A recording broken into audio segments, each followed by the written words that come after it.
میں بہت شرافت سے تمہیں سمجھا رہا ہوں ماہم، تم رشتے سے انکار نہیں کرو گی۔ شادی میں ہر صورت تم سے ہی کروں گا۔ اگر تم نے انکار کیا تب بھی شادی مجھ سے ہی ہوگی، لیکن تمہیں اس انکار کی سزا ملے گی۔ میں تمہارے ساتھ کوئی بھی رعایت نہیں کروں گا۔ ہاں اگر تم شرافت سے مان گئی تو پھر میری ساری محبت تمہارے لیے ہے۔ جہاں زیب نے بمشکل موقع دیکھ کر ماہم سے کچن میں بات کی تھی جب وہ سب کے لیے چائے بنا رہی تھی۔ جہاں زیب کی بے باک نظروں کو وہ کب سے نوٹس کر رہی تھی، لیکن وہ اس کی بھابھی کا بھائی تھا، اسی لیے اپنی بھابھی کے سامنے وہ اتنی ہمت نہیں رکھتی تھی کہ اس کے بھائی کی شکایت کرتی۔ کب سے اس کے زوم آئینی جملوں کو نظر انداز کر رہی تھی، لیکن جو بات اب اس نے کہی تھی ماہم کا تو جیسے سانس سینے میں اٹکا تھا۔ دیکھیں آپ باہر جائیں ورنہ میں شور مچا دوں گی، وہ بے حد ڈری سہمی ہوئی ہچکچاتے ہوئے اس سے بولی تھی۔ جا رہا ہوں باہر، لیکن میری بات یاد رکھنا۔ وہ سب سے نظریں بچاتا ہوا باورچی خانے تک آیا تھا اور اپنی بات کہنے کے بعد وہاں سے جا چکا تھا۔ سفید لباس میں ہی لپٹی ماہم آنسو بہا رہی تھی۔ یہ نہیں سوچا تھا کہ قسمت کبھی اسے اس چوراہے پر بھی لا کر کھڑا کر دے گی۔ چائے جل جل کر خشک ہو چکی تھی۔ ماہم سسکیوں سے رو رہی تھی جب اس کی بھابھی مہرین کچن میں آئی۔ اس نے ایک نظر ماہم کو دیکھا جو پتہ نہیں کن سوچوں میں گم آنسو بہا رہی تھی، اور سامنے اسٹو پر چائے جل جل کر ختم ہو چکی تھی۔ اندھی ہو گئی ہو تم؟ یہ کیا کیا ہے تم نے؟ ساری چائے جلا دی۔ ارے باہر مہمان بیٹھے ہیں، کس دنیا میں گم رہتی ہو تم؟ مہرین کی باتیں سن کر ماہم بری طرح سے ڈر گئی تھی۔ بھابھی وہ کیا میں؟ ارے تمہارا بھائی کیا حرام کے پیسے کماتا ہے؟ ایک تو ویسے ہی تم منحوس ہو، اپنا گھر تک نہیں بسا سکی، واپس بھائی کے گھر آ گئی، اوپر سے یہاں مظلومیت کی چادر اوڑھے سب کے سامنے یوں ظاہر کرتی ہو جیسے تمہارے اوپر پتہ نہیں ہم کتنے ظلم کے پہاڑ توڑ رہے ہیں۔ دبے دبے لہجے میں مہرین اسے دھمکا رہی تھی، برا بھلا کہہ رہی تھی۔ پھر کہنے لگی جلدی سے پتیلی دھو کر اس پر قہوہ رکھو۔ توبہ ہے، کوئی کام نہیں ہوتا اس نکمی لڑکی سے۔ اس کی شادی کر کے میں تو شکر کا کلمہ ہی پڑھا تھا کہ اچھا ہوا جان چھوٹی، لیکن کہاں میری قسمت میں تو شاید سکون ہے ہی نہیں۔ کل منہ ہی کہیں گی پھر سے میرے گھر واپس آ گئی، ہمیشہ یہاں میرے سر پر ناچنے کے لیے۔ برا بھلا کہہ کر مہرین کچن سے واپس جا چکی تھی۔ مہرین کے چھوٹے دیور کی شادی تھی جو کافی دھوم دھام سے کی جا رہی تھی۔ شادی سے ایک ہفتہ پہلے ہی جہاں زیب اتفاق میں لندن سے پاکستان آیا تھا۔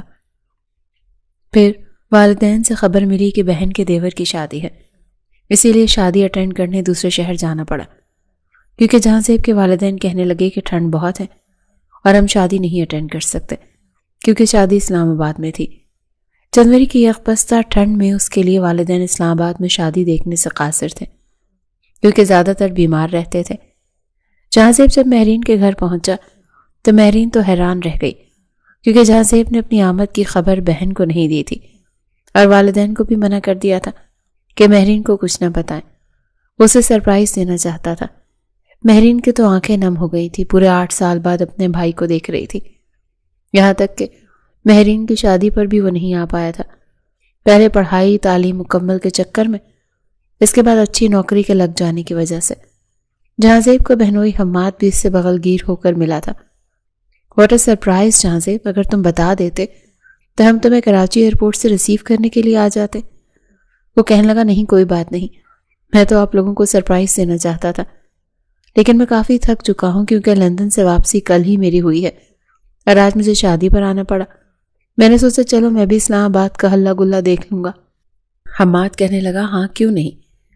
پھر مہرین سے کہنے لگا کہ گیسٹ روم میں تم اپنے بھائی کو ٹھہرا دو۔ پھر جہاں زیب سے کہنے لگا تمہیں کسی بھی قسم کی ضرورت ہو تو بلا تکلف کہہ دینا۔ وہ کہنے لگا فی الحال تو میں شاور لوں گا اور اس کے بعد ایک گرم چائے کی پیالی پیوں گا، اس کے بعد سونا پسند کروں گا، آپ سے رات کو ہی ملاقات ہوگی، پھر مل کر ہلا گلا لگائیں گے۔ حماد ہنسنے لگا۔ مہرین نے جہاں زیب کو گیسٹ روم میں ملازم کے ساتھ بھیج دیا۔ کمرہ کافی کشادہ تھا۔ جہاں زیب نے شاور لیا، جیسے ہی باہر آیا ابھی اس نے صرف پینٹ پہنی تھی اور بنیان پہن رکھی تھی، شرٹ ابھی پہننے ہی والا تھا جب ذرا سا دروازہ نوک ہوا۔ یس کون ہے، اندر آ جائیں۔ جہاں زیب کو لگا کوئی ملازم ہوگا، لیکن اندر آنے والی لڑکی کو دیکھ کر وہ آنکھیں جھپکنا ہی بھول گیا۔ سفید لباس میں سر پہ دوپٹہ لیے وہ کوئی اپسرا ہی لگ رہی تھی، بالکل مومی گڑیا جیسی سفید دودھیا رنگت، اس پر کنچے جیسی براؤن آنکھیں۔ جہاں زیب کو بنا شرٹ کے دیکھ کر وہ ہچکچائی۔ جہاں زیب تو نظریں پلٹنا ہی بھول گیا، حالانکہ مغربی حسن اس نے کافی دیکھ رکھا تھا، لیکن مشرقی حسن کا یہ رنگ پہلی بار آنکھوں نے دیکھا تھا۔ سادگی میں بھی اپنے حسن کی آپ مثال تھی وہ لڑکی، لیکن افسوس کی ملازمہ تھی۔ جہاں زیب نے ٹھنڈی سانس بھری، ماہم سے کہنے لگا، سامنے ٹیبل پر رکھ دو۔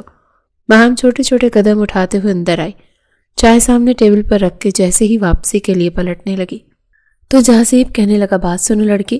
جہاں زیب کی پکار پر ماہم کو رکنا پڑا۔ جی کہے، وہ بہت دھیرے سے بولی تھی۔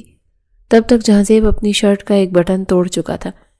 دیکھو میری شرٹ کا بٹن ٹوٹ گیا، ذرا یہ لگا دو۔ یہ سن کر ماہم نے اس بات میں سر ہلایا اور باہر چلی گئی۔ کچھ دیر بعد سوئی دھاگا لے کر آئی تھی۔ بٹن اس نے اوپر کا توڑا تھا۔ وہ اس کی شرٹ کا بٹن لگانے لگی اور وہ بڑے غور سے اس لڑکی کے ایک ایک نقش کو دیکھنے لگا جسے خدا نے بڑی ہی وسعت سے بنایا تھا۔ ملازمہ بھی تھی تو اس کے دل کی رانی بن گئی تھی۔ ایک ہی نظر میں محبت کا ہو جانا۔ جہاں زیب کو کبھی بھی اس بات پر یقین نہیں تھا، لیکن ماہم کو دیکھ کے لگ رہا تھا کہ وہ واقعی پہلی نظر میں اس کا اسیر ہو چکا ہے۔ ماہم بٹن لگا کر جا چکی تھی اور جہاں زیب کو لگ رہا تھا جیسے کہ ماہم کی مہک پورے کمرے میں پھیل گئی ہے۔ مسکراتے ہوئے وہ بیڈ پر دراز ہوا تھا، نیند کی وادیوں میں کھو گیا۔ جب آنکھ کھلی تو رات ہو چکی تھی۔ چائے ٹیبل پر پڑی پڑی ٹھنڈی ہو چکی تھی۔ وہ کمرے سے باہر آ گیا، دیکھا تو سب لوگ کھانے کی ٹیبل پر بیٹھ چکے تھے۔ مہرین کے ساس سسر کا انتقال ہو چکا تھا۔ وہ 2 بھائی ہی تھے، لیکن شادی پر آنے والے مہمان بہت زیادہ تھے، اسی لیے مہرین کی پھپھو ساس ان کی بیٹی بھی آئی ہوئی تھی۔ کھانے کی ٹیبل پر جب جہاں زیب بیٹھا تو سب سے اس کا تعارف مہرین نے ہی کروایا۔ لڑکیاں تو اسے دیکھتے ہی اس پر لٹو ہونے لگی تھی۔ تبھی وہ سفید لباس والی لڑکی ٹیبل پر کھانا لگا رہی تھی۔ جہاں زیب کی نظر اسی لڑکی پر تھی۔ کھانا لگانے کے بعد وہ باورچی خانے میں چلی گئی۔ سب نے کھانا کھایا، پھر ہلہ گلا کرتے رہے، جس پر جہاں زیب بھی پیش رہا تھا۔ وہ لڑکی کبھی سب کو جوس سرو کرواتی، کبھی چائے کا کپ اس کے ہاتھ سے لیتے ہوئے جہاں زیب نے جان بوجھ کر اس کی انگلیوں پر اپنی انگلیوں کو ٹچ کیا تھا۔ لگ رہا تھا جیسے کوئی مخملی کپڑا ہو۔ بہت خوبصورت لڑکی تھی۔ جہاں زیب پل پل اس کی محبت میں مبتلا ہونے لگا تھا، اس بات سے انجان کہ وہ لڑکی کسی ملازمہ کی بیٹی نہیں تھی بلکہ اسی گھر کی بیٹی تھی، لیکن اس کے ساتھ ملازموں سے بدتر سلوک ہو رہا تھا، کیونکہ مہرین یہ میری اکلوتی بہن ہے اور ہماری لاڈلی بہن ہے، تم نے اس کی کسی بات کو ٹالنا نہیں ہے۔ شادی کی پہلی رات ہی مہرین دلہن بنی بیٹھی تھی۔ جب حماد کمرے میں داخل ہوا، مہرین نے نظریں اٹھا کر دیکھا تو وہ اکیلا نہیں تھا بلکہ ماہم اس کے ساتھ تھی۔ شرارت بھری مسکراہٹ اس کے چہرے پر سجی ہوئی تھی۔ مہرین حیران تھی کہ کمرے میں آخر حماد ماہم کو کیوں لے کر آیا ہے۔ حماد نے ماہم تو اپنے بیڈ پر مہرین کے بالکل سامنے بٹھایا تھا، پھر اسے کہنے لگا، میرے والدین زندہ نہیں ہیں اور میری بہن میرے لیے بہت اہمیت رکھتی ہے۔ ماہم کی کتنی اہمیت تھی یہ تو مہرین اچھے طریقے سے جان چکی تھی۔ اندر ہی اندر اسے حماد کی یہ بات بہت بری لگی تھی۔ آج شادی کی رات تھی، ارمانوں بھری رات تھی، اور وہ اپنی بہن کو سامنے بٹھا کر مہرین کو یہ بتا رہا تھا کہ اس کی بہن اس کے لیے کیا اہمیت رکھتی ہے۔ اس کی رات تو اسے یہ بتانا چاہیے تھا کہ مہرین اس کے لیے کیا اہمیت رکھتی ہے۔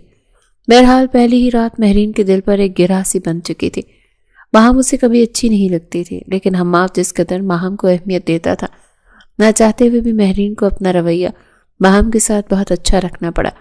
شادی کو چند دن ہی گزرے تھے، حالانکہ حماد نے کہا تھا کہ 15 دن ملازمین ہی تمہاری خدمت کریں گے، لیکن ماہم کی فرمائش پر مہرین کو تیسرے ہی دن کچن میں کھڑا ہونا پڑا، کیونکہ وہ کہہ رہی تھی کہ بھابھی کے ہاتھ کی بریانی کھاؤں گی۔ مہرین دن بہ دن ماہم سے چڑ کھانے لگی تھی، کیونکہ حماد کے علاوہ اس کا چھوٹا بھائی عباس بھی ماہم پر جان چڑکتا تھا۔ دونوں بھائیوں کی جیسے جان بستی تھی اپنی چھوٹی بہن میں۔ وہ دونوں بھائیوں سے کافی چھوٹی تھی، ماں باپ کا پیار تو زیادہ نہیں ملا، لیکن بھائیوں نے ہاتھ کا چھالا بنا کے رکھا تھا، اسی لیے مہرین سے وہ کبھی بھی برداشت نہیں ہوتی تھی۔ اپنے گھر میں وہ بھی عیش کرتی آئی تھی، لیکن یہاں آ کر نند کی فرمائش پر جب کچھ کھانا پکانا پڑتا تو اسے برا لگتا تھا۔ اسی لیے پیار اور محبت سے حماد کے دماغ میں یہ ڈالنا شروع کیا کہ لڑکیوں کی شادی کم عمری میں ہی کر دینی چاہیے، اچھے رشتے کم عمری میں ہی آتے ہیں۔ حماد ان باتوں سے زیادہ واقف نہیں تھا، پھر جس طرح سے مہرین ماں کی طرح ماہم کا خیال رکھ رہی تھی، اس کے خلوص پر شک نہیں کر سکتا تھا، اسی لیے اس کے رشتے کی ذمہ داری بھی مہرین پر ڈال دی۔ مہرین نے پہلے رشتے پر ہی حامی بھر لی، نہ زیادہ چھان بین کرنے دی اور نہ ہی زیادہ طے کی، اور ماہم کی شادی کر کے اس کو رخصت کر دیا۔ اس نے جب اپنے دونوں بھائیوں کو بے حد خوش دیکھا تو اپنے آنسو چھپا نہیں سکی۔ وہ تو اسے خوشی سے مبارکباد کے طور پر مٹھائی کھلانے آئے تھے، مگر ماہم کو روتے دیکھ کر اس کے دونوں بھائی اسے سینے سے لگا کر کہنے لگے کہ کیا ہوا ہے ماہم، تم تو ہماری جان ہو، رو کیوں رہی ہو؟ مگر ماہم روتے ہوئے کہنے لگی، بھائی مجھے ابھی پڑھنا تھا، ابھی میری عمر ہی کیا تھی۔ یہ پڑوس والی شیزا کی بڑی بہن آپ نے نہیں دیکھی؟ ارے اس کی عمر تو 25 سال ہو چکی، لیکن ابھی تک وہ پڑھائی کر رہی ہے، شادی کا نام و نشان تک نہیں ہے۔ وہ مجھے کہہ رہی تھی کہ کیا تم بھابھی کے آتی اپنے بھائیوں پر بوجھ بن گئی ہو جب وہ اس عمر میں تمہیں بیاہ رہے ہیں۔ اس کی یہ بات سن کر بڑا بھائی تو کچھ دیر کے لیے خاموش ہو گیا، لیکن عباس نے اسے اپنے سینے سے لگا لیا۔ اس کی آنکھوں میں بھی آنسو نکلنے لگے، مگر دونوں ہی نے اسے سمجھا بجھایا تھا کہ دیکھو گڑیا، جتنا اچھا رشتہ ہمیں ملا ہے نا، وہ لڑکا تمہیں بہت خوش رکھے گا، اور اچھے رشتے تو اسی عمر میں ہی ملتے ہیں، اس کے بعد تو پھر وہی ملتے ہیں جنہیں کوئی پوچھتا بھی نہیں ہے۔ یہ وہ اسے سمجھا بجھا کر رخصت کر چکے تھے۔ ماہم دلہن بن کر بیڈ پر بیٹھی ہوئی تھی، ذہن میں ہزاروں خواب سجائے کہ اب میرا شوہر آئے گا، جس طرح وہ چھپ چھپ کر فلموں میں دیکھا کرتی تھی۔ شوہر آ کر رومانٹک باتیں کرے گا، محبت نچھاور کرے گا، مگر ایسا کچھ بھی نہیں ہوا۔ کمرے میں آتے ہی ماہم کے شوہر نے اس پر ایک کڑی نگاہ ڈالی اور آ کر بیڈ پر لمبی تان کر لیٹ چکا تھا۔ اس نے اپنی مٹی سے بھرے ہوئے بوٹ اس کے منہ کے سامنے رکھے تھے۔ جیسے ہی اس کے گندے جوتے سے گھن کھا کر ماہم تھوڑی پیچھے کھسکی تو یہ بات اس کے شوہر کو جیسے انا پر وار جیسی لگی۔ کہنے لگا، کیوں، میں کوئی اچھوت ہوں جو پیچھے کھسک رہی ہوں؟ بتاؤ، کیا تمہیں میرا یوں تمہارے پاس آ کر لیٹنا برا لگ رہا ہے؟ وہ اس کی کلائی زور سے مروڑ چکا تھا اور کانچ کی چوڑیاں بیڈ پر گر چکی تھیں۔ وہ سہم کر رونے لگی تھی جب غصے سے اس کا شوہر بولا کہ جوتے اتارو میرے۔ اس نے ڈرتے ڈرتے جوتے اتارے تھے۔ موزوں کی بدبو نے اسے ابکائی لینے پر مجبور کر دیا، مگر وہ بس سہم کر جوتے اتار کر ایک جانب کو لگ چکی تھی۔ وہ دلہن بنی تھی کہ جب وہ کہنے لگا کہ جاؤ جا کر میرے لیے کڑک سی چائے بنا کر لاؤ اور چینی کم ڈالنا، مجھے زیادہ میٹھا پسند نہیں ہے۔ یہ اس کی پہلی رات کچھ اس انداز میں گزری تھی کہ اس کے بعد کبھی سکون سے سو نہیں پائی، بلکہ راتیں اس کی روتے ہوئے گزرنے لگی تھی۔ شادی کو کچھ عرصہ بھی نہیں بیتا جب ماہم پر ایسا الزام لگا جس نے اس کی زندگی ہی بدل کر رکھ دی۔ لیکن یہ راز بعد میں کھلا کہ ماہم کو 18 کا مرض ہے۔ شروع کے 3 مہینے بعد اس کا بچہ ضائع ہو چکا ہے، اسی وجہ سے شوہر نے بھی طلاق دے دی۔ یہ بیماری تو جیسے ماہم کے لیے بہت بڑی اذیت بن چکی تھی۔ سب اسے منحوس کہنے لگے تھے کہ اپنے بچوں کو کھا گئی۔ 6 مہینے بعد اسے طلاق ہو چکی تھی۔ واپس اپنے بھائی کے گھر آ گئے، لیکن اس بار بھائیوں کا رویہ بہت مختلف تھا۔ سمجھتے تھے کہ شاید ماہم کو کوئی اچھوت کی بیماری ہے۔ اس وقت اتفاق تھا کہ مہرین امید سے تھی۔ مہرین تو اس کے سائے سے بھی پیچھے رہتی تھی کہ کہیں اس کے بچے کو کوئی نقصان نہ پہنچے، اور حماد ان دنوں مہرین کا بہت خیال رکھتا تھا۔ اپنی بہن کو اپنی بیوی کے پاس پھٹکنے بھی نہیں دیتا تھا۔ اس کے ہاتھ سے پکی ہوئی چیز مہرین کو نہیں کھلانے دیتا تھا۔ ماہم جو محبت اور لاڈ پیار سے پلی تھی، روتی رہ جاتی، لیکن دونوں بھائی اسے دیکھنا بھی پسند نہیں کرتے تھے۔ آہستہ آہستہ وقت گزرنے لگا۔ مہرین کے گھر بیٹا ہوا۔ ماہم کا بڑا دل چاہا کہ وہ اپنے بھتیجے کو گود میں لے، لیکن حماد نے سختی سے منع کر دیا کہ اپنا سایہ بھی میرے بیٹے پر نہ ڈالنا۔ دیکھو مہرین، میں جانتا ہوں تمہارے لیے یہ بات تھوڑی کڑوی ہوگی، لیکن تم جانتی ہو نا تمہیں یہ بیماری ہے۔ ہمارے معاشرے میں ایسی عورتوں کو ڈائن کہا جاتا ہے جو اپنے بھی بچے کھا جاتی ہیں اور اپنے ساتھ منسلک باقی رشتوں کے بچوں کو بھی کچھ اس طرح سے نحوست پھیلاتی ہیں کہ وہ زندہ نہیں بچ پاتے۔ تمہیں اگر سچ میں اپنے بھائی اور اس کی اولاد سے محبت ہے تو آئندہ کے بعد میرے بچے کو چھونے کی بھی کوشش مت کرنا۔ ماں بھی جانتی تھی کہ اس نے یہ الفاظ اپنے دل پر کس طرح سے برداشت کیے تھے۔ وہ بھائی جو اس کی آنکھ سے نکلنے والے ایک آنسو پر تڑپ جاتے تھے، اب اس کے اس انداز میں بات کر رہے تھے کہ وہ گھٹ گھٹ کر کمرے میں بیٹھ کر بس روتی ہی رہتی تھی۔ اور یہ سب کچھ دیکھ کر جتنی ٹھنڈ مہرین کے کلیجے میں پڑتی تھی یہ وہی جانتی تھی۔ گھر کی ساری روک تھام مہرین کے ہاتھ میں آ چکی تھی، اسی لیے ماہم ملازمہ سی بن کر رہ گئی تھی۔ یہاں تک کہ چھوٹے بھائی کی شادی پر بھی ملازمہ کی طرح گھر کے کام کر رہی تھی۔ جہاں زیب کی تیکھی نظریں خود پر محسوس کر کے وہ اس سے کترانے لگی۔ شادی کے فنکشن پر بھی سب کو نئے کپڑے لے کر دیے گئے تھے، یہاں تک کہ ملازمین کو بھی، لیکن ماہم کے پاس پہننے کے لیے ایک نیا جوڑا تک نہیں تھا۔ وہ انہی پرانے کپڑوں میں تھی، نہ اس نے بارات کے ساتھ جانا تھا، نہ مہندی کا فنکشن اٹینڈ کرنا تھا کہ کہیں اس کا سایہ اس کی نئی بھابھی پر نہ پڑ جائے۔ لوگوں سے اتنا اپنے آپ کو منحوس سنا تھا کہ ماہم کو بھی لگتا تھا کہ وہ منحوس ہے، اسی لیے چپ چاپ گھر کے کاموں میں خود کو الجھائے رکھتی تھی۔ اسے ٹیبل پر بیٹھ کر کھانا کھانے تک کی اجازت نہیں تھی۔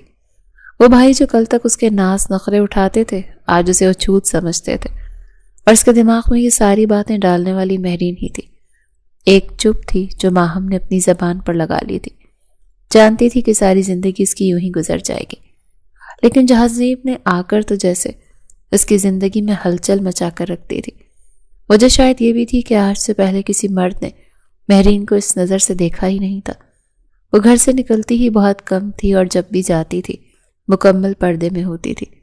یوں بار بار وارفتگی نظروں سے دیکھے جانا ماہم کے اندر تو ایک عجیب ہی طوفان مچا چکا تھا۔ وہ جتنا اس شخص سے بچنے کی کوشش کر رہی تھی وہ اتنا ہی اس کے قریب آتا چلا جا رہا تھا۔ یہ سوچ کر ہی ماہم کو خوف آ رہا تھا کہ اگر مہرین بھابھی کو پتہ چل گیا کہ ان کا یہ لاڈلا بھائی بار بار اس کے پاس آ کر بات کرنے کی کوشش کر رہا ہے تو نہ جانے اس کا کیا حال کریں گے۔ وہ تو اچھوتی تھی، اگر اس کے بھائی پر کوئی مصیبت آ بھی جاتی تو گنہگار یقیناً اسی کو ٹھہرایا جانا تھا۔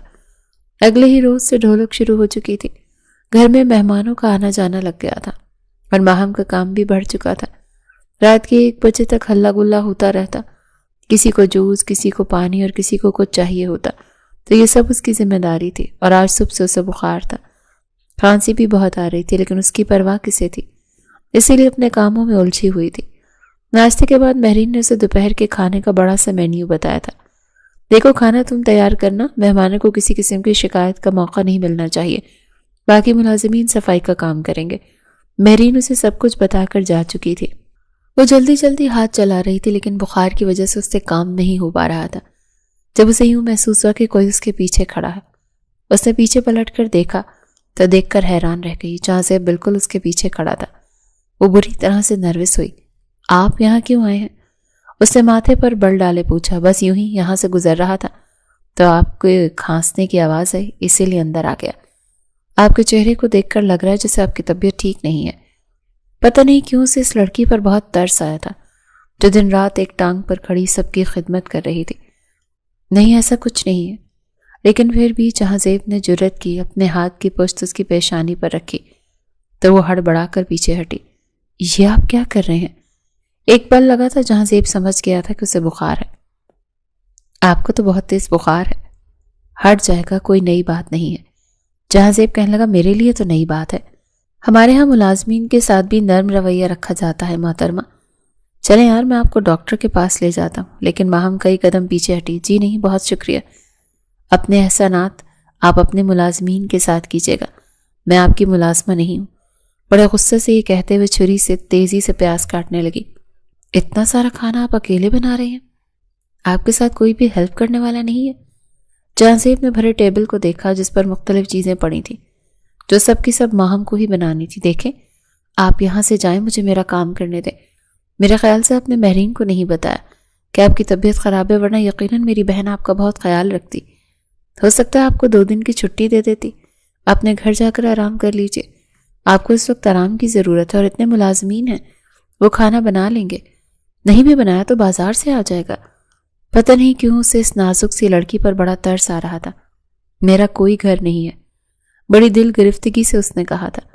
پیاس کے ساتھ ساتھ اپنی آنکھوں سے آنسو بھی بہا رہی تھی۔ اپنے گھر میں بیٹھی تھی لیکن ایک ملازمہ کی طرح۔ جہازیب نے اس کے ہاتھ سے چھری پکڑی اور ایک طرف پھینک دی۔ چلو میرے ساتھ، میں تمہیں ڈاکٹر کے پاس لے جاتا ہوں، میں دیکھتا ہوں کہ کون تمہیں منع کرتا ہے۔ خواہ مخواہ مظلوم بننے کا ڈرامہ نہ کرو۔ جب کسی کو بتاؤ گی نہیں کہ تم بیمار ہو تو کیسے کسی کو علم ہوگا؟ حالانکہ صبح جب مہرین اسے کوارٹر میں اٹھانے گئی تھی تبھی اس نے کہا تھا کہ بھابھی مجھے بہت بخار ہے، مجھ سے تو اٹھا بھی نہیں جا رہا۔ مہرین کہنے لگی یہ نخرے کسی اور کو دکھانا، پتا ہے نا گھر میں شادی ہے اور کتنے بکھیڑے پڑے ہیں، جلدی سے اٹھو اور سب کچھ کرو۔ پیناڈول کی گولی پڑی ہے، کھا لینا۔ لیکن اس بار تو پیناڈول کی گولی بھی بے اثر ثابت ہوئی تھی۔ اپنی کلائی جہازیب کے ہاتھ میں دیکھ وہ بری طرح سے گھبرائی تھی۔ آپ میرا ہاتھ چھوڑیں، آپ ہوتے کون ہیں مجھے زبردستی لے جانے والے؟ میں ایک انسان ہوتا ہوں اور اپنے اندر انسانیت بھی رکھتا ہوں۔ اور اسی رشتے کے تحت آپ کو لے کر جا رہا ہوں۔ جیسے ہی وہ ماہم کو کچن سے باہر لے کر آیا، لاؤنج میں ٹانگ پر ٹانگ رکھے مہرین LED دیکھ رہی تھی۔ جب اس نے جہاں زیب کے ہاتھ میں ماہم کی کلائی کو دیکھا تو وہ چھمبے میں آئی تھی۔ جہاں زیب، یہ تم کیا کر رہے ہو؟ تم نے ماہم کا ہاتھ کیوں پکڑ رکھا ہے؟ ارے بھائی، تمہاری یہ ملازمہ بڑی عجیب ہے، بخار سے تپ رہی اور کہہ رہی ہے ڈاکٹر کے پاس نہیں جانا۔ یہ سن کر مہرین نظر چرانے لگی تو اسی وقت حماد بھی سیڑھیاں اتر رہا تھا۔ جہاں زیب کی بات سن چکا تھا، پھر جہاں زیب کے پاس آ گیا، اس کے ہاتھ سے ماہم کا ہاتھ چھڑوایا۔ ملازمہ نہیں ہے، یہ میری چھوٹی بہن ہے۔ یہ سن کر تو جہاں زیب کے تو ہوش ہی اڑ کے رہ گئے۔ بہن ہے؟ ماہم واپس کچن میں جا چکی تھی اور اس بار رونے لگی کہ اب بھی اس کے بھائیوں کو یاد ہے کہ میں ان کی بہن ہوا کرتی تھی۔ جہاں زیب نے تو جتنا حیران ہوتا اتنا کم تھا۔ کہنے لگا، کیا ہو گیا حماد بھائی؟ یہ آپ کی بہن کیسے ہو سکتی ہے؟ اگر بہن ہے تو اس کے ساتھ ملازمہ والا رویہ کیوں رکھا جا رہا ہے؟ حماد کہنے لگا، اس لیے کہ یہ منحوس ہے، سبز قدم ہے۔ اسے جو بیماری ہے، کوئی بھی شادی شدہ حاملہ عورت اس کے سائے سے بھی ڈرتی ہے، ورنہ اسے بھی یہ بیماری لگ جائے گی، اسی لیے ہم اسے الگ تھلگ رکھا ہوا ہے۔ جہاں زیب کہنے لگا، ایسی بھی کون سی بیماری ہے آپ کی بہن کو؟ مہرین بولی، اسے 18 کا مسئلہ ہے۔ ارے 2 بچے کھا چکی ہے اپنے، ایسی عورت کبھی ماں نہیں بنتی۔ بڑے اچھے اور بڑے گھر میں اس کی شادی ہوئی تھی، لیکن جب اس کے شوہر کو اس بات کا علم ہوا تو اس نے اسے طلاق دے دی۔ اللہ ایسی عورتوں کے سائے سے بھی بچائے بھائی، توبہ توبہ۔ یہ تو حماد کی بہن ہے تو ہم نے اسے گھر میں مجبوراً رکھا ہوا ہے، ورنہ ہم تو اسے نکال چکے ہوتے۔ مہرین نے بے نیازی سے کہا، واٹ نان سنس۔ میں حیران ہوں، اتنے پڑھے لکھے ایجوکیٹڈ ہو کے آپ لوگ ان باتوں پر یقین رکھتے ہیں؟ میں بھی یہ کوئی بیماری ہو اور 100% پاسبل ہے کہ اس کا علاج بھی ضرور ہوگا۔ یہ کون سا آپ نے نیا ریت رواج نکالا ہے کہ ایسی عورت کو چھوت سمجھ کر گھر کی نوکرانی بنا دیا جائے جس میں اس کا کوئی قصور ہی نہیں ہے؟ مجھے تم سے اتنی چھوٹی سوچ کی ذرا بھی امید نہیں تھی۔ مجھے نہیں پتا تھا کہ تم شادی کے بعد اتنی دکیانوسی قسم کی عورت بن جاؤ گی۔ تم نہیں جانتے، یہ سچ ہے، اور ہماری دادیاں نانیاں شروع ہی سے ہمیں یہی بتاتی آئی ہیں کہ ایسی عورت کے سائے سے بھی دور جانا چاہیے، جس پر اس کا سایہ پڑ جائے اس کا بچہ بھی ضائع ہو جاتا ہے۔ ارے بھائی، میں نے تو 9 ماہ کیسے گزارے ہیں یہ میں ہی جانتی ہوں، کمرے کی قیدی ہو کے رہ گئی تھی، پھر جا کر اللہ نے مجھے سلمان دیا ہے۔ اپنے بیٹے کو گود میں اٹھا کر وہ چومنے لگی۔ میں نے تو آج تک کبھی سے اپنے بیٹے کو ہاتھ تک لگانے نہیں دیا۔ جیسے جیسے جہاں سے ماہم کے بارے میں جان رہا تھا، اسے اپنی بہن اور بہنوئی پر افسوس ہو رہا تھا۔ کہنے لگا، اگر آپ کو لگتا ہے کہ یہ اچھوت ہے اور یہ سبز قدم ہے تو ٹھیک ہے، پھر میں اس سے شادی کر لیتا ہوں۔ میں بھی تو دیکھوں کہ اس سے شادی کرنے کے بعد میری زندگی میں ایسی کون سی انہونی ہو جاتی ہے، ایسا کون سا نقصان ہو جاتا ہے۔ یہ سننا تھا کہ مہرین چلا کر بولی، خبردار، جو تم نے ایسا سوچا بھی تو۔ ارے بھائی، اکلوتے بھائی ہو میرے، میں چاہوں گی کہ تمہاری نسل بڑھے۔ خبردار، جو تم نے ماہم کے لیے ایسی کوئی بات کہی۔ ارے بھائی توبہ کرو، پتہ نہیں کون سی گھڑی قبولیت کی ہو جائے، اللہ معاف کرے۔ جہاں زیب کہنے لگا کہ آپ کے سامنے یہ بات ثابت کرنا چاہتا ہوں کہ اگر اسے کوئی بیماری ہے تو اس کا علاج ہے، اور وہ میں کرواؤں گا۔ یہ شادی بھی کرے گی اور میرے بچے بھی پیدا کرے گی، اور پھر میں آپ لوگوں کو عملی طور پر ثابت کر کے دکھاؤں گا کہ جسے آپ اچھوت سمجھ رہے ہیں وہ اچھوت نہیں ہے۔ جہاں زیب نے کہا، اسے ہنسنے کا، اچھے کپڑے پہننے کا، شادی کرنے کا، ہر چیز کا حق حاصل ہے۔ یہ سن کر حماد مہرین کی طرف دیکھ رہا تھا جو غصے سے لال پیلی ہوتے اپنے اکلوتے بھائی کو دیکھ رہی تھی۔ کچن میں کھڑی ماہم نے جب یہ سب سنا تو اسے جہاں زیب پر غصہ آیا تھا، کیونکہ وہ تو اپنی بات کہہ کر چلا جائے گا، پیچھے سے شامت تو اس کی آنی تھی۔ مہرین تو اس کا جینا دو بھر کر کے رکھ دے گی۔ ایک کردار ہی تو بچا تھا اس کے پاس، اس کی دھجیاں بھی وہ اڑا کر رکھ دیتی، یہ مشہور کر دیتی کہ وہ اس کے بھائی پر ڈورے ڈالتی ہے، اپنے حسن کا جال بچھاتی ہے، اور وہ نہیں چاہتی تھی کہ اس کے کردار پر کوئی بھی آنچ آئے، اسی لیے اس نے چھری ٹیبل پر پھینکی اور باہر آ گئی، سیدھی جہاں زیب کے سامنے آ کر کھڑی ہو گئی۔ آپ کون ہوتے ہیں میری زندگی کا فیصلہ کرنے والے، اور یہ حق آپ کو کس نے دیا ہے؟ جہاں زیب کو توقع نہیں تھی گمسم ڈری سہمی لڑکی یہ اس کے سامنے آ کر بھی بول سکتی ہے۔ اسے تو لگتا تھا کہ ماہم کے منہ میں زبان ہی نہیں ہے۔ کہنے لگا، میں آپ کا بھلا چاہتا ہوں، آپ کو کوئی ایسی بیماری نہیں ہے کہ آپ ساری زندگی اپنی زندگی کو سزا بنا لیں؟ میں آپ کا علاج کرواؤں گا، آپ ٹھیک ہو سکتی ہیں۔ آپ کون ہوتے ہیں میرے معاملات میں بولنے والے؟ یہ حق آپ کو کس نے دیا؟ میں نے تو نہیں دیا۔ دیکھیں آپ جو کوئی بھی ہیں، یہاں شادی دیکھنے آئے ہیں، شادی دیکھیں اور واپس جائیں۔ مجھے آپ سے ہرگز شادی نہیں کرنی۔ سن لیا آپ نے میرا جواب؟ اب اس بحث کو یہیں ختم کر دیں۔ اس سے پہلے کہ ماہم جاتی وہ کہنے لگا، 1 منٹ رکو، میں تمہارے بارے میں اچھا سوچ رہا ہوں، تمہاری گزری ہوئی زندگی میں باہر تمہیں لانا چاہتا ہوں۔ تمہیں اعتراض کیوں ہے؟ میں واقعی تمہیں بہت خوش رکھوں گا۔ لیکن ماہم نے صاف انکار کر دیا۔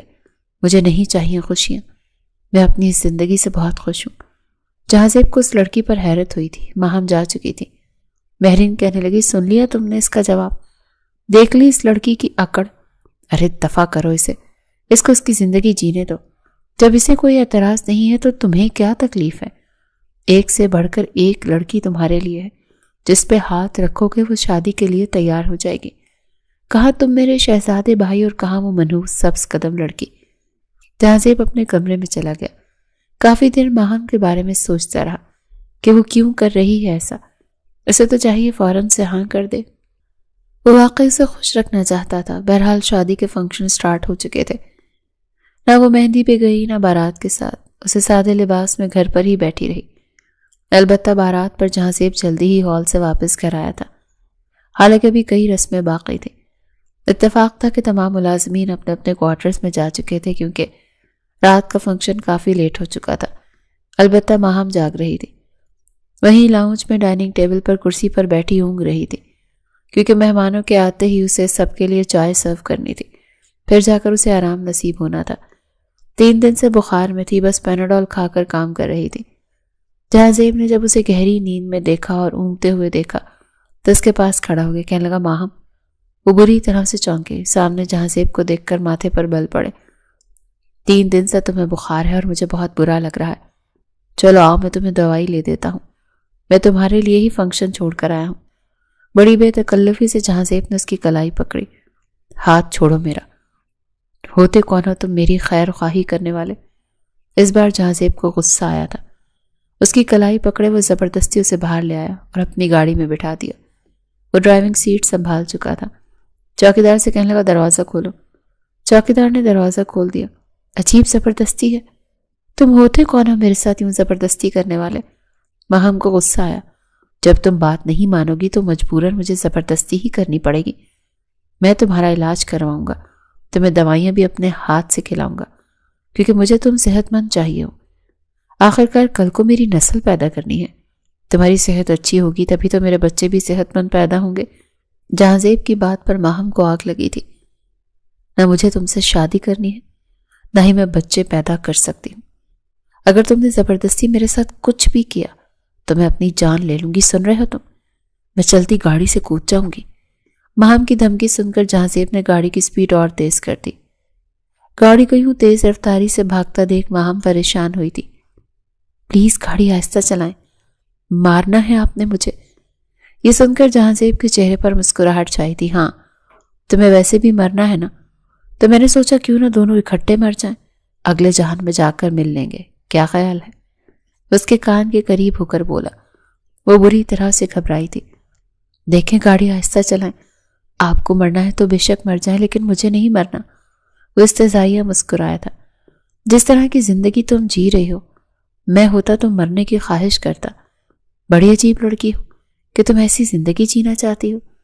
ماہم کہنے لگی، یہ میرا مسئلہ ہے۔ وہ کہنے لگا، نہیں، یہ میرا بھی ہے، کیونکہ پہلی نظر میں تم پر دل ہار بیٹھا ہوں، اور جہازیب جس پر دل ہار جائے اسے کبھی چھوڑتا نہیں ہے۔ میں نے تو اپنے بچپن کے پسندیدہ کھلونے کو ابھی تک سنبھال کر رکھا ہے، تم تو پھر میری محبت بن چکی ہو، تمہیں چھوڑنا تو ناممکن ہے۔ شاید وہ اور بھی بہت کچھ کہہ جاتا، لیکن کلینک آ چکا تھا۔ ماہم کو لے کر وہ ڈاکٹر کے پاس آ گیا۔ ڈاکٹر نے میڈیسن دی اور آرام کا مشورہ بھی۔ جب وہ گھر لوٹا تو نئی دلہن بھی آ چکی تھی، سب مہمان واپس آ چکے تھے۔ جہازیب کے ساتھ ماہم کو دیکھ کر سب جہازیب کو عجیب نظروں سے دیکھ رہے تھے، اور مہرین تو غصے سے پاگل ہو رہی تھی۔ کہنے لگی، تم اسے کہاں لے کر گئے تھے؟ جہازیب کہنے لگا، نکاح کرنے نہیں لے کر گیا تھا، ڈاکٹر کے پاس لے کر گیا تھا۔ 3 دن سے اسے بخار ہے، نکاح یوں چھپ کر تھوڑی کروں گا، آپ سب لوگوں کے سامنے کروں گا۔ ماہم اپنا ہاتھ چھڑوا کر کوارٹر میں جا چکی تھی۔ پتہ نہیں عجیب لڑکا تھا، زبردستی اس کی زندگی میں شامل ہونے کی کوشش کر رہا تھا۔ کیا ملتا ہے اسے ماہم کی زندگی میں شامل ہو کر؟ کچھ بھی نہیں۔ وہ تو اسے کچھ بھی نہیں دے سکتی تھی اور جانتی تھی کہ مہرین ایسا ہونے بھی نہیں دے گی۔ بہرحال دوا کا اثر جیسے ہی ہونا شروع ہوا تو ماہم کو نیند آنے لگی۔ وہ اپنے کمرے میں آ کر دروازہ لاک کر کے سو چکی تھی۔ جب کچھ دیر بعد ہی دھاڑ سے دروازہ کھلا، مہرین اندر داخل ہوئی، اسے بازو سے دبوچ کر اٹھا چکی تھی۔ پھر ایک تھپڑ بھی اس کے منہ پر جڑ دیا تھا۔ کہنے لگی، ڈائن کہیں کی، مجھے پہلے ہی پتا تھا کہ تو کوئی نہ کوئی گل ضرور کھلائے گی۔ اگر مجھے تیرے کرتوتوں کا پتا ہوتا تو میں اپنے بھائی کو یہاں پر آنے ہی نہ دیتی۔ تو نے ہی ڈورے ڈالے ہیں نا میرے بھائی پر، اور اب بھی اتنی معصوم بن کر میرے بھائی کے سامنے شریف بن رہی ہے۔ میں کبھی بھی تیری شادی اپنے بھائی سے نہیں ہونے دوں گی۔ وہ سرخ ہوتے چہرے سے اپنی بھابھی کو دیکھ رہی تھی۔ ابھی بھی بخار میں تھی۔ کچھ دیر پہلے صاف الفاظ میں جہاں زیب کہہ چکا تھا کہ میں اگر شادی کروں گا تو صرف اور صرف ماہم سے ہی کروں گا۔ آپ جو بھی کہہ لیں، آپ کے بھائی کا کل ولیمہ ہو جائے تو ساتھ ہی شام کو آپ ماہم کی رخصتی بھی میرے ساتھ کر دیں۔ میں چاہتا ہوں کہ جب یہاں سے واپس جاؤں تو وہ میری بیوی بن کر میرے ساتھ جائے۔ مہرین تو کسی طور پر یہ قبول نہیں کر پا رہی تھی۔ اس نے تو رات کو ہی اپنے ماں باپ کو بھی یہ سب کچھ بتا دیا تھا۔ وہ بھی پریشان ہو چکے تھے کیونکہ ابھی تک انہوں نے ماہم کے بارے میں مہرین سے ہی سن رکھا تھا، اور وہ بھی اسے یوں ہی سبز قدم اور 18 کی بیمار عورت ہی سمجھتے تھے۔ مگر جہاں زیب کی ضد کے آگے سب کو ہار ماننا پڑی تھی۔ اگلی صبح تھا اور ولیمہ، مگر عباس بھی منہ سجائے بیٹھا تھا کیونکہ گزشتہ رات اس کی شادی کی پہلی رات تھی اور وہ ذرا بھی انجوائے نہیں کر پایا تھا، بلکہ پوری رات اسی ٹینشن میں گزر چکی تھی کہ کل ماہم کی شادی ہونی ہے یا نہیں۔ جہاں زیب نے اگلی صبح یہی دھمکی دی تھی کہ میں شادی کروں گا تو ماہم سے کروں گا، ورنہ واپس باہر چلا جاؤں گا اور تم سب کو میرا چہرہ دیکھنے کو بھی ترستے ہوگے، اور تم سب میرا چہرہ دیکھنے کو بھی ترستے رہ جاؤ گے۔ اس نے جب یہ بات اپنی ماں سے کی تو وہ اپنا دل پکڑ کر بیٹھ چکی تھی، کیونکہ جہاں زیب ان کا اکلوتا بیٹا تھا اور وہ اس پر جان چھڑکتی تھی۔ مہرین سے کہنے کی، بیٹا میں مزید اب کچھ نہیں کر سکتی، تو تم ہی ایسا کرو کہ اس کی شادی ماہم سے کروا دو۔ اس لڑکی کو یہاں آنے دو، پھر میں دیکھتی ہوں اس منحوس کو جس نے میرے معصوم کمارے بیٹے کو اپنے جال میں پھنسا لیا۔ حماد اور عباس دونوں ہی اپنی بہن کو کاٹ کھانے والی نظروں سے دیکھ رہے تھے۔ مہرین بھی خفا خفا سی بیٹھی تھی، جبکہ جہاں زیب تو بہت خوش تھا۔ کہنے لگا کہ آج شام کو ولیمے کے فنکشن کے ساتھ ہی میرا اور ماہم کا نکاح ہوگا۔ ماہم کے کمرے میں جب اسے یہ خبر دینے گیا کہ مائی سویٹ ہارٹ، آج شام تم میرے ساتھ رخصت ہو کر یہاں سے ہمیشہ ہمیشہ کے لیے چلو گی، تب اس پر پھٹ پڑی۔ کہنے کی، بس بھی کریں آپ، کیوں میرا مزید مذاق بنوانا چاہتے ہیں؟ کیا پہلے میری زندگی کم دکھوں سے بھری تھی؟ جب آپ نے آ کر مزید اسے دردناک بنا دیا ہے۔ میں آپ سے شادی بالکل بھی نہیں کروں گی۔ مولوی صاحب نے اگر مجھ سے پوچھا بھی تو میں صاف انکار کر دوں گی۔ میں یہاں سے بھاگ جاؤں گی۔ جہاں زیب بھی سینے پر ہاتھ باندھے اسی کو دیکھ رہا تھا۔ کہنے لگا، چلو ٹھیک ہے، اگر تم یہی چاہتی ہو کہ یہاں پر رہ کر اپنے سگے بھائیوں کا غیر ذمہ دارانہ رویہ دیکھتی رہو اور خود کو اچھوت، منحوس اور نہ جانے کیسے کیسے گھٹیا القابات سے نوازتی رہو تو ٹھیک ہے، کہہ دینا، لیکن ہونا تو تم نے میرا ہی ہے، چاہے جیسے بھی ہو۔ ماہم بالکل بے بس سی ہو چکی تھی۔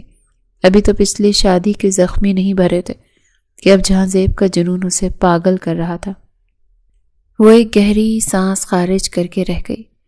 شام کو اس کی بھابھی نے تو اس کی پچھلی شادی کا ہی عروسی لباس نکال کر بیڈ پر پھینکا تھا کہ یہی پہن کر تیار ہو جاؤ، مگر جہاں زیب اپنے لیے شیروانی اور ماہم کے لیے خوبصورت سی ریڈ کلر کی میکسی خود لے کر آیا تھا اور باقاعدہ بیوٹیشن سے اسے تیار بھی کروایا تھا۔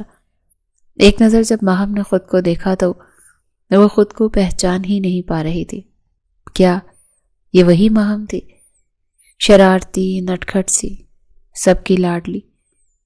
بہت عرصے بعد اس کے چہرے پر ایک الگ ہی روپ آیا تھا جو شاید جہاں زیب کی محبت کا تھا۔ پورے ہال میں چہم گوئیاں ہو رہی تھی۔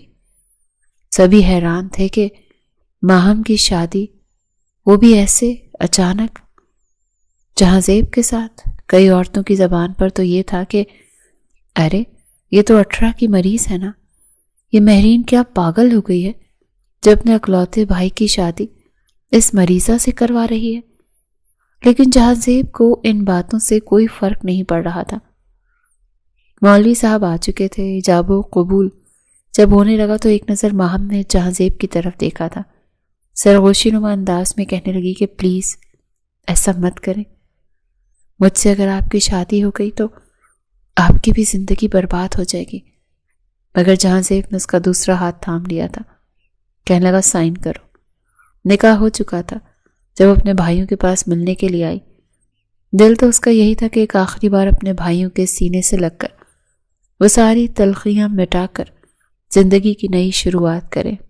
مگر دونوں بھائیوں نے مہمانوں کے سامنے تھوڑی بہت لاج رکھنے کے لیے بس اس کے سر پر ہاتھ ہی پھیرا تھا، اور مہرین نے تو اسے دیکھ کر اپنا منہ ہی پھیر لیا تھا، حالانکہ اپنے بھائی کے گلے لگ کر پھوٹ پھوٹ کر روئی تھی۔ یہ بولتی رہی کہ پتہ نہیں اب ہمارے ساتھ آگے کیا ہوگا، تم نے اپنے پاؤں پر خود کلہاڑی ماری ہے۔ جہانزیب بے تحاشا خوش تھا۔ وہ سیدھا ایئرپورٹ پہنچا تھا، جہاں پر ٹکٹ اس نے پہلے ہی بک کروا رکھی تھی، اور چند گھنٹوں میں ہی وہ واپس اپنے گھر پہنچ چکا تھا، جہاں پر دروازے پر اس کے ماں باپ ایک عجیب سے تاثرات لیے دونوں کا انتظار کر رہے تھے۔ جب جہانزیب کی والدہ نے اپنی بہو کو دیکھا تو ایک پل کو تو اسے دیکھتی ہی رہ گئی تھی۔ بے ساختہ ان لوگوں سے نکلا کہ اتنی خوبصورت شہزادی جیسی لڑکی بھلا منحوس کیسے ہو سکتی ہے۔ جہانزیب نے خود ہی ماہم کو اپنا کمرہ دکھایا تھا۔ ماہم وہاں پر بس چپ چاپ ہی سکتے کی کیفیت میں بیٹھی تھی، خود کو کمتر سمجھ رہی تھی اور بس روئے جا رہی تھی، جبکہ وہیں جہانزیب نے اپنے ماں باپ کو یہ یقین دلایا تھا کہ موم ڈیڈ یقین مانے، یہ لڑکی بالکل بیٹی بن کر آپ دونوں کا خیال رکھے گی۔ لوگوں کی کہی باتیں بہت جلد میں جھوٹ ثابت کر دوں گا۔ مہرین کی عادتیں تو اپنے ماں باپ اور بھائی سے بالکل مختلف ہیں۔ اس کے ماں باپ بھی اپنے بیٹے کو اپنی نئی زندگی کی شروعات کی ڈھیروں دعائیں دیتے ہوئے کمرے میں بھیج چکے تھے۔ جہانزیب جب کمرے میں آیا تو بیڈ پر نیم دراز ماہم نیند کی وادیوں میں کھو چکی تھی، گال ابھی بھی آنسوؤں سے بھیگے ہوئے تھے۔ جہانزیب تو بالکل سرشاری میں ڈوبا ہوا اس کے پاس آیا تھا۔ اسے تو یقین ہی نہیں آ رہا تھا کہ اس کی من چاہی عورت اسے مل چکی ہے۔ اس کے قریب آ کر بیٹھا۔ ماہم کو بالکل بھی خبر نہیں ہوئی تھی کہ کوئی اس قدر دیوانگی سے اسے دیکھ رہا ہے۔ اس کے گالوں پر بہتے ہوئے آنسوؤں کو دیکھ کر جہانزیب کو کچھ ہوا تھا۔ اس کے مزید قریب ہو گیا اور اپنے ہاتھ کی انگلیوں سے اس کے چہرے پر آنسوؤں کو صاف کر کے کہنے لگا بس اس کے بعد تم نہیں رو گی، تم صرف اور صرف خوش رہو گی، تمہارے چہرے پر صرف مسکراہٹ ہوگی۔ میں کسی کو اختیار نہیں دیتا کہ تمہیں رلائے۔ وہ بھی سرگوشی ہی کر رہا تھا جب ماہم ہڑبڑا کر اٹھ بیٹھی۔ وہ فوراً سہم سی گئی تھی۔ جب جہانزیب کہنے لگا ریلیکس، کچھ نہیں ہوا، سوری میں نے تمہیں ڈسٹرب کر دیا، ڈرنے کی ضرورت نہیں ہے، میں نے کچھ نہیں کیا، جہانزیب شرارت سے بولا تو وہ جو ابھی بھی نیند کی خماری میں تھی ہڑبڑا کر کہنے لگی آپ کے بوٹ کہاں ہیں؟ جہانزیب جس کو عادت تھی کہ وہ اپنے کمرے میں جوتے پہن کر آتا ہی نہیں تھا، دروازے کی طرف اشارہ کر کے کہنے لگا وہ وہاں پر پڑے ہیں۔ کیوں؟ کیا ہو گیا؟ وہ ہڑبڑاتے ہوئے کہنے لگی آپ نے پہلے کیوں اتار دیے جوتے؟ جوتے تو میں نے اتارنے تھے نا، سہاگ رات کو تو بیوی خود اپنے ہاتھوں سے شوہر کے جوتے اتارتی ہے۔ جہانزیب اس کی بات پر جتنا حیران ہوتا اتنا کم تھا۔ کہنے لگا کہ کیا کہہ رہی ہو تم؟ لگتا ہے ابھی بھی نیند میں ہو۔ لیکن وہ جھٹ سے کہنے لگی نہیں، وہ پچھلے شوہر نے بھی تو یہی کیا تھا، گندے بوٹ میری گود میں رکھ دیے تھے اور کہا تھا کہ اتارو، پھر چائے بھی بنا کر لانی ہوگی نا، آپ کو میٹھا زیادہ پسند ہے یا کم؟ وہ بس ہذیانی ہو کر بولے جا رہی تھی اور جہانزیب اس کا چہرہ دیکھ رہا تھا۔ ماضی میں جو کچھ اس کے ساتھ ہو چکا تھا کچھ نہ کچھ جہانزیب سمجھ چکا تھا۔ پھر سر جھٹک کر پھیکا سا مسکرا گیا۔ بڑے پیار سے اس نے دونوں کاندھوں سے ماہم کو پکڑا اور پھر کہنے لگا تم یہاں پر بیٹھو، میں تمہارے لیے دودھ اور دوا لے کر آتا ہوں۔ وہ خود ہی باہر گیا تھا، پھر گرم دودھ اور دوا لے کر آیا تھا۔ اپنے ہاتھوں سے اس نے ماہم کو دی تھی۔ اور پھر بیڈ پر سونے کے لیے لٹا چکا تھا۔ چاہتا تو یہی تھا کہ آج رات وہ ماہم کو اپنا بنا لے، لیکن وہ ابھی بھی تھوڑے صدمے اور بخار کی کیفیت میں تھی۔ کچھ دیر میں ہی ماہم سو چکی تھی اور جہاں زیب اس کے بے حد قریب لیٹا کتنی ہی دیر اس کا چہرہ دیکھتا رہا۔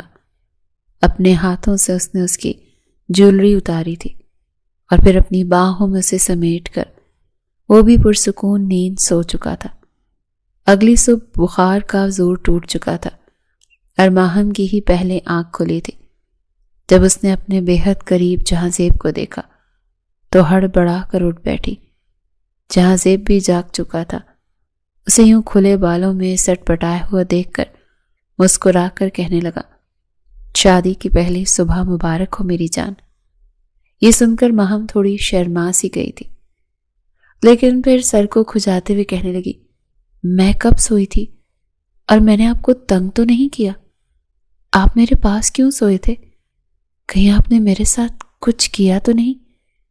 جہاں زیب شرارت سے اسے دیکھ کر کہنے لگا، تم صرف بخار میں تھی، بے ہوشی کی دوا نہیں پلائی تھی میں نے تمہیں، جو تمہارے ساتھ اتنا سب کچھ ہو جاتا اور تمہیں پتہ بھی نہ چلتا۔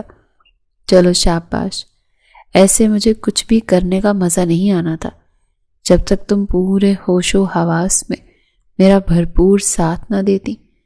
کل تو تمہیں بخار تھا، اسی لیے تمہارا لحاظ کر گیا، لیکن آج رات میں تمہارا لحاظ نہیں کروں گا۔ اس روز ان کا ولیمہ تھا اور وہ تیار ہو کر سبھی مہمانوں کے سامنے بیٹھی تھی۔ یہاں تو جو بھی اسے دیکھ رہا تھا دیکھے ہی جا رہا تھا۔ خاندان کی عورتیں اس کی ساس سے یہ کہہ رہی تھیں، ارے تم نے تو ہیرا ڈھونڈا ہے، ہیرا، کتنی پیاری بہو ہے تمہاری، ماشاء اللہ، نظر نہ لگے، یہ تو ہمیں چاند اور تارے کی جوڑی لگ رہی ہے۔ یہ سن کر جہاں زیب کی والدہ بس پھیکی سی مسکرا رہی تھی۔ ماہم کے ساتھ ابھی انہوں نے کوئی خاص بات چیت نہیں کی تھی، وہ تو خود سادہ سی خاتون تھی۔ ولیمے کی شب جب وہ اپنی جیولری اتار کر رکھ رہی تھی تو بار بار جہاں زیب کی باتیں بھی اس کے ذہن میں آ رہی تھی۔ وہ جس طرح بار بار اسے محبت بھری نگاہوں سے دیکھ رہا تھا، اس کا ہاتھ پکڑ رہا تھا، سب کے سامنے اسے پر اعتماد دکھا رہا تھا اور بار بار محبت کا اظہار کر رہا تھا۔ یہ سب کچھ سن کر ماہم کو خوشی تو بہت ہوئی تھی، لیکن نہ جانے کیوں اسے اپنی خوشیوں ہی سے تو خوف آ رہا تھا۔ کچھ دیر بعد جہاں زیب بھی کمرے میں آ چکا تھا اور پھر اس کا ہاتھ تھام کر بیڈ پر بیٹھ گیا۔ کہنے لگا، آج میں کوئی بہانہ نہیں دیکھوں گا تمہارا، آج رات تم میرے دل کی ساری مرادیں پوری کرو گی۔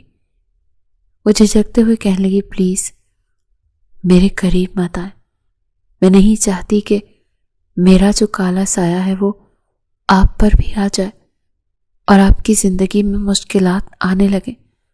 جہاں زیب کہنے لگا کہ آج رات میں تمہیں حاصل تو کر کے رہوں گا، جو بھی مسئلہ ہوتا ہے ادھر میں نے سہنا ہے، میں سہ لوں گا، لیکن آج رات میں تمہارے ساتھ ہر حال میں انجوائے کر کے رہوں گا۔ ماہم تھوڑی سی ہچکچا چکی تھی، جانتی تھی کہ جہاں زیب آج رات اسے چھوڑے گا نہیں۔ جہاں زیب بڑی محبت سے اس کے قریب آ رہا تھا، بار بار اس کے وجود پر اپنی محبت کا لمس چھوڑ رہا تھا۔ ماہم بھی مزید اسے خود سے دور کرنا ترک کر چکی تھی۔ جیسے ہی پہلی بار جہاں زیب اس کے قریب آیا تو اسے ایک دھچکا سا لگا تھا۔ وہ تو سمجھ رہا تھا یہ لڑکی پہلے سے شادی شدہ ہے، ماہم کے تو 2 بچے بھی ضائع ہو چکے ہیں، مگر یہ جان کر اسے حیرت ہوئی تھی کہ یہ لڑکی تو بالکل انچوئی تھی۔ ایسے لگ رہا تھا جیسے پہلی بار کوئی اس لڑکی کے قریب آ رہا ہو۔ جہاں زیب نے اس پل ان لمحات کو خراب کرنا بہتر نہ سمجھا اور وہ بڑی محبت کے ساتھ ماہم کے وجود پر اپنی چھاپ چھوڑتا گیا، اور یوں ہی وہ رات ایک دوسرے کے نام کرتے سو چکے تھے۔ اگلی صبح جب جہاں زیب کی آنکھ کھلی تو ماہم اس سے پہلے ہی اٹھ چکی تھی۔ ڈریسنگ ٹیبل کے سامنے کھڑی وہ اپنے لمبے گھنے بالوں میں کنگھی کر رہی تھی۔ جب جہاں زیب کو اٹھتا دیکھ کر وہ شرما سی گئی، چہرہ جھکا لیا۔ جیسے ہی کمرے سے باہر جانے لگی تو جہاں زیب نے اس کا ہاتھ پکڑ لیا، کہنے لگا، ارے کہاں بھاگی جا رہی ہو؟ تم نے تو مجھے حیران ہی کر دیا، بلکہ حیران اور پریشان ہی کر دیا۔ ڈرتے ڈرتے وہ معصومیت سے کہنے لگی کہ یہ کیوں؟ میں نے کیا کر دیا؟ میں نے تو کچھ بھی نہیں کیا، میں تو بس یہ کنگھی کر رہی تھی بالوں میں۔ مگر جہاں زیب اسے باہوں میں بھر کے کہنے لگا، کل رات تم نے میرے ہوش اڑا کے ہی رکھ دیے ہیں، قسم سے جی چاہ رہا ہے کہ ایک بار پھر تمہیں بیڈ پر گرا لوں اور ان لمحات کو دوبارہ سے ریوائنڈ کر دوں۔ یہ سن کر ماہم شرما سی چکی تھی۔ جہاں زیب کی محبت کے آگے تو وہ بھی ہتھیار ڈال چکی تھی۔ جب جہاں زیب نے اس سے سوال کیا، ماہم تم سے جو بھی پوچھوں گا تم مجھے سچ سچ بتاؤ گی؟ بتاؤ یہ سب کچھ کیا تھا؟ تم تو پہلے سے شادی شدہ تھی، تمہارے 2 بچے بھی کسی بیماری کی وجہ سے ضائع ہو گئے تھے، تو پھر یہ سب کچھ کیا ہے؟ یہاں تک کہ بستر کی چادر بچھی ہوئی بھی گواہ تھی کہ وہ پہلی بار کسی مرد کے قریب آ رہی تھی۔ ماہم نے پہلے تو خاموشی اختیار کی، لیکن جہاں زیب نے اسے کہا تھا کہ جب تک تم مجھے سچ نہیں بتاؤ گی میں تمہیں اس کمرے سے باہر جانے نہیں دوں گا۔ ماہم ایک بار پھر رونے لگی تھی اور اس کے آنسو صاف کر کے کہنے لگا، ارے بابا اس میں رونے والی کیا بات ہے؟ اتنے پیار سے تم سے پوچھ رہا ہوں، تم ہو کہ بس بات پر رونے ہی لگ جاتی ہو۔ ماہم نے جو انکشاف کیا تھا، جہاں زیب تو حیرت سے بس اسے دیکھے ہی جا رہا تھا۔ ماہم کی شادی جس شخص کے ساتھ ہوئی تھی، پہلی رات وہ بالکل بھی ماہم کے قریب نہیں آیا تھا، اور اس کے بعد اس کی کئی راتیں ایسے ہی گزر چکی تھیں۔ جب بھی کمرے میں آتا ماہم پر بلا وجہ کا روب جھاڑتا رہتا، اس پر غصہ کرتا، باتیں سناتا، یہاں تک کہ اپنے جوتے بھی صاف کرواتا۔ اسے نیچ اور کمتر ثابت کرنے میں اس نے کوئی کسر نہیں چھوڑی تھی۔ سارے گھر کے کام کی ذمہ داری بھی اس نے اس لڑکی کو ہی دے دی تھی۔ جان بوجھ کر ایسے کام کرواتا جو کرنا ماہم کے بس میں نہیں ہوتا۔ وہ جس قدر لاڈ پیار سے پلی تھی، اسے ورد درد اپنے شوہر کے ہاتھوں ذلیل ہوتی جا رہی تھی۔ جب ایک روز اس نے اپنے شوہر کو کسی لڑکی سے کال پر بات کرتے ہوئے سنا جو ماہم کے سابقہ شوہر کی ایک گرل فرینڈ تھی، جس پر وہ اپنی جان چھڑکتا تھا، مگر چونکہ وہ برادری کے باہر کی لڑکی تھی اسی لیے اس کے گھر والے اس کے ساتھ شادی کرنے کے لیے نہیں مانے تھے اور ماہم سے اس کی شادی کروا دی تھی۔ وہ ابھی بھی اسے پسند کرتا تھا اور اس کو کسی بھی حال میں اپنی زندگی میں لانا چاہتا تھا۔ یہ وجہ تھی کہ اس نے ماہم کو چھوا تک نہیں تھا۔